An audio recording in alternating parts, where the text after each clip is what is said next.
북한 김정은 국무위원장은 군사정찰 위성 1호기를 계획대로 발사하라고 지시했습니다. 북한이 이달로 예고해온 정찰 위성 발사가 임박한 게 아니냐는 관측이 나오는데요. 취재기자 연결해서 알아보겠습니다. 조수연 기자.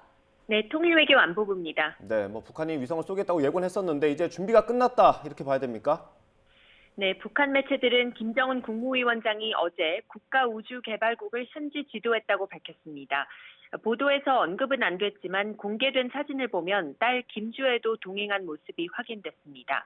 김 위원장은 현장에서 제작이 완성된 군사정찰위성 1호기를 계획된 시일 안에 발사할 것을 지시했습니다. 이어 앞으로 연속적으로 여러 개의 정찰위성을 다각 배치해 위성에 의한 정찰 정보 수집 능력을 튼튼히 구축하라고 지시해서요. 정찰위성 발사는 여러 차례 이어질 것으로 보입니다.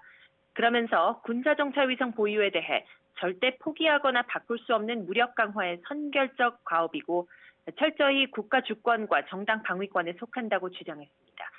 또 계단식으로 확장되고 있는 한미의 군사적 위협과 도전으로부터 국가의 안전 환경과 영토 안정을 수호하고 인민의 발전 이익을 고수하기 위한 것이라고 말했는데요.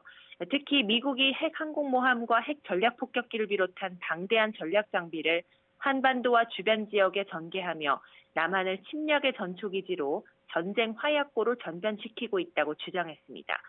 김 위원장의 국가우주개발국 시찰은 지난해 3월 이후 1년여 만인데 지난해 12월부터 정찰위성 발사를 예고해왔습니다. 네, 발사가 언제 이루어질지도 관심입니다. 전문가들은 어떻게 전망합니까? 네, 북한이 지난 13일 고체 연료를 사용한 대륙간 탄도미사일을 처음 발사한 데 이어 정찰위성 발사를 예고하면서 군사적 긴장감도 다시 높아지고 있는데요.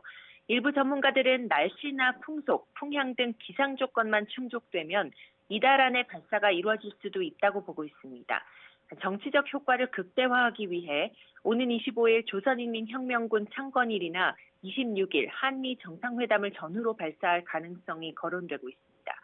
반면에 위성은 완성됐지만 이에 맞는 발사체 준비에는 시간이 더 걸릴 수 있다는 전망도 나옵니다. 그리고 실패의 부담감을 고려해서 발사 시기를 신중하게 결정할 수 있다는 관측도 있습니다. 이와 관련해 우리 군은 한미 정보당국이 서해 위성 발사장을 포함한 북한 동향을 면밀히 주시하고 있다고 밝혔습니다. 지금까지 통일외교 안보부에서 YTN 조수연입니다.